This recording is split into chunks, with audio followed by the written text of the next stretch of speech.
Did you know that we grow Christmas trees in Florida? Well, our version at least.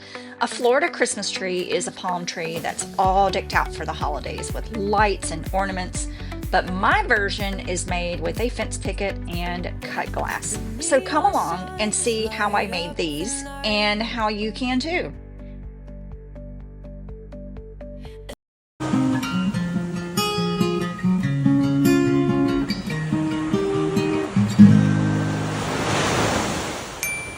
I'm planning on making three today, and I'm going to start with an old fence picket that I've already cut into three smaller pieces, and I've sanded the wood smooth because it can be kind of rough. I've already painted these gray and white, but I want a more beachy look. So I'm taking really random paints that I've already mixed up. And these are probably Dollar Tree paints, honestly. I'm just taking a chip brush and blending the colors together so it looks more like a beachside sunset or a beachside sunrise, depending on which coast you are on. All right, so nice and dry. I'm going to make three Florida Christmas trees today.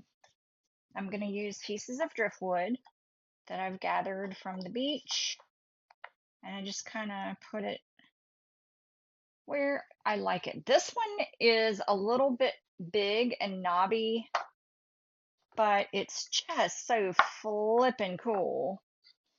And I gotta use it. I mean, I just have to use it. So I think I'm gonna put this one up a little bit on the board. Probably gonna put some rocks or something on the bottom, and I'll glue those on later because it's raining outside and I can't go out and work with my stash. So we're just going to work inside with glass today. So what I'm going to do first is glue these down. I'm going to tack them down a little bit with a hot glue gun. I don't normally use hot glue. Dog just knocked over the broom. But I don't rely on a hot glue gun for permanent adhesiveness because it's just not very long lasting. The durability is not long lasting, in other words. This is hot enough. I'm just going to use a little bit. Just kind of tack it in place so it doesn't move around a lot.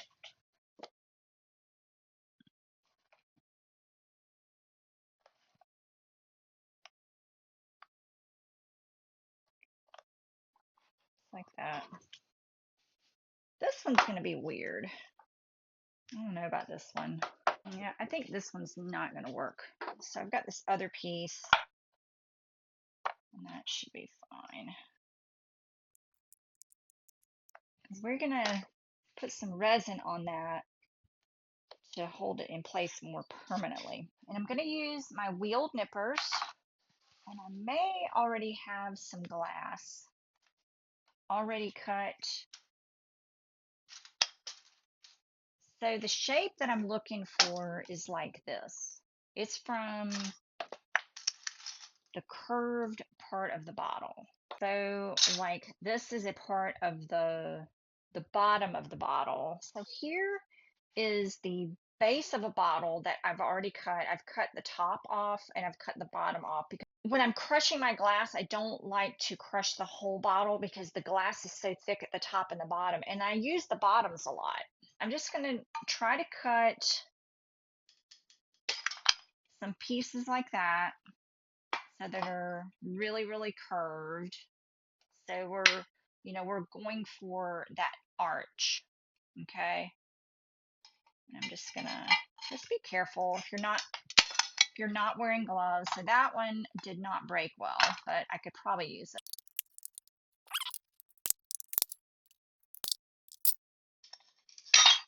Okay. So this one probably not so much. That's okay.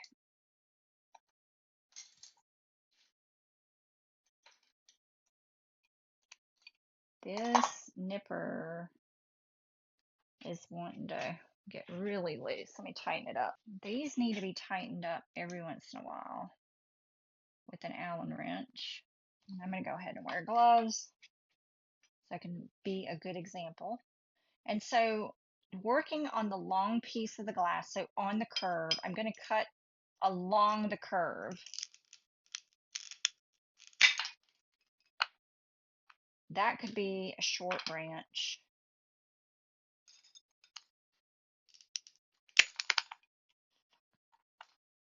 See, it takes a little bit of practice.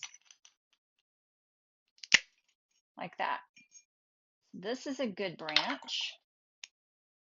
I'm going to trim this one up.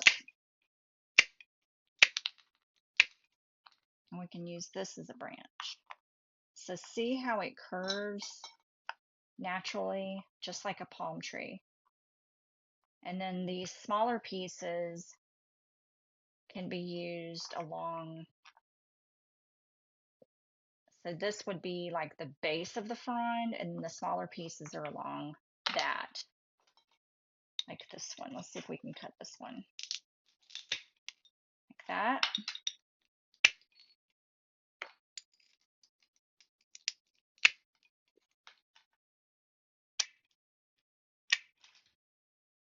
Like that.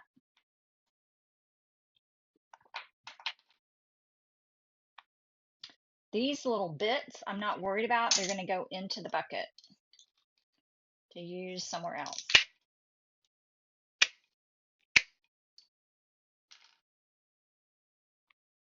And so we're just really making the shape of the palm frond. Like that. And if you have a little sharp piece, you snip it off. Okay. This one I could probably cut into smaller pieces.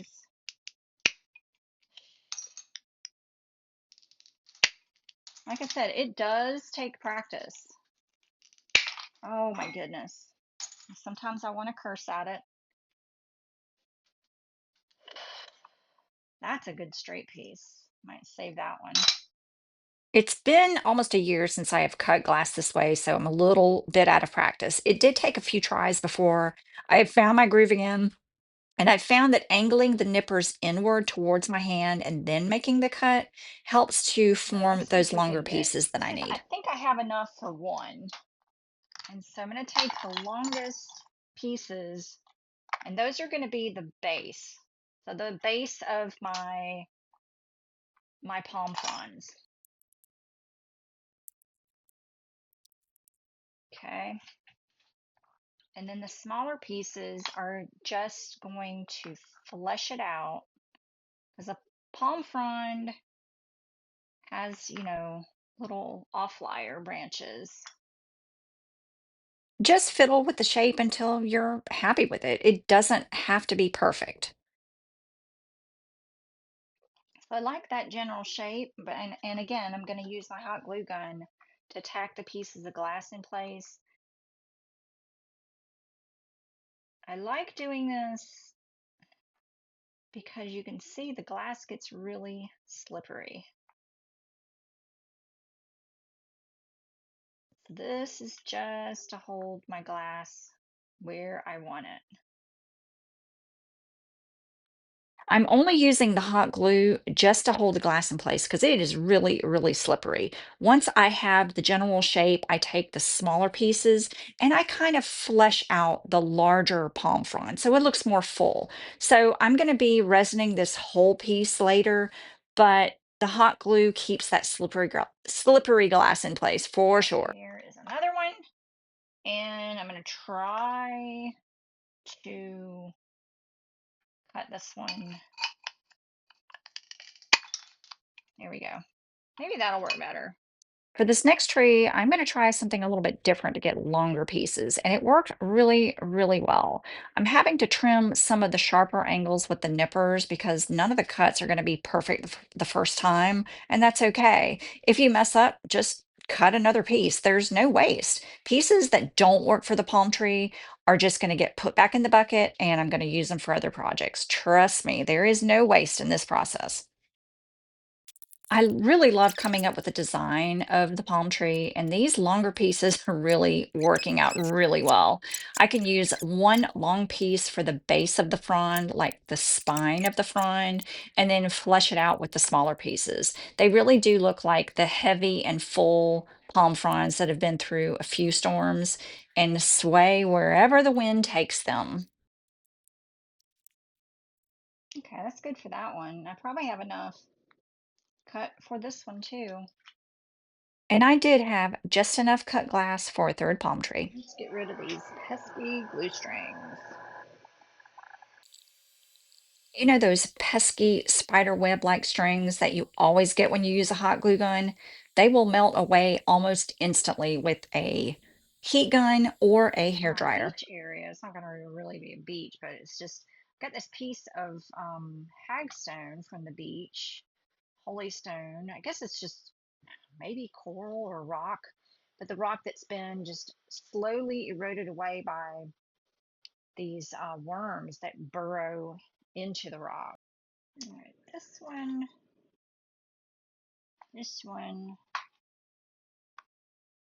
or this one. I like this one. Okay. Now for these, I'm just going to tack them on right now with hot glue.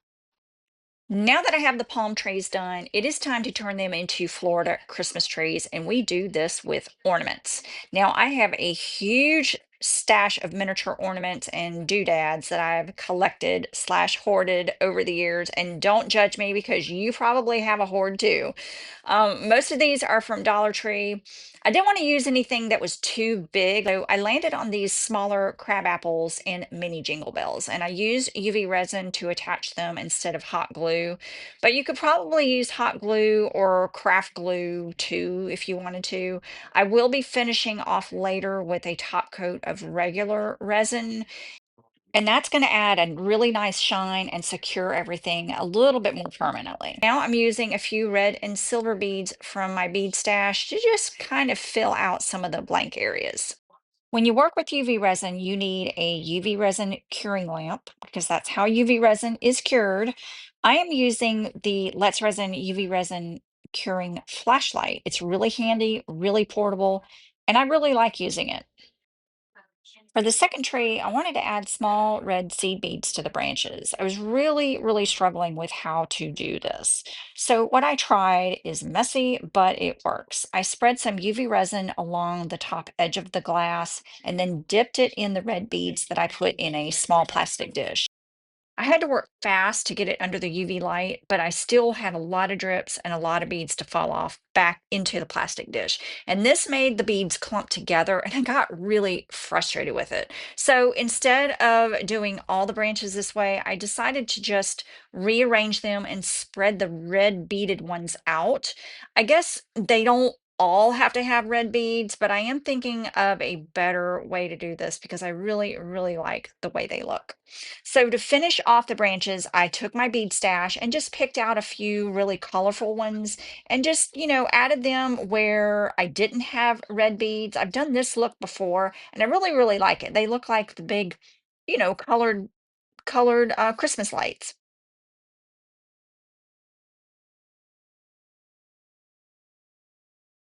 I did set each tree under my larger UV resin curing lamp to make sure the resin was completely cured, and then I mixed up a batch of Let's Resin Fast Cure. I drizzled the resin very generously over the glass, even on top of the beads, and I did let it run underneath the glass onto the wood.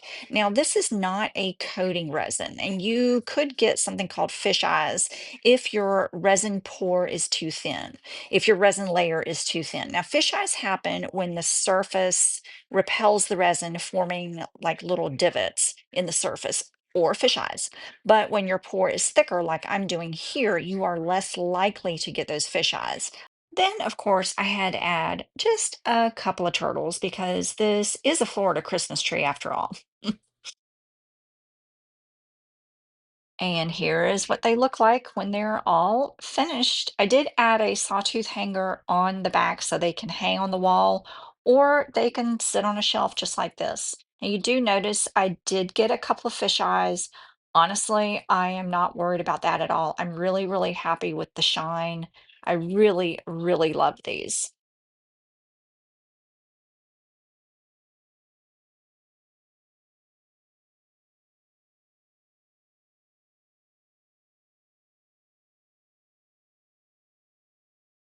Wait a minute.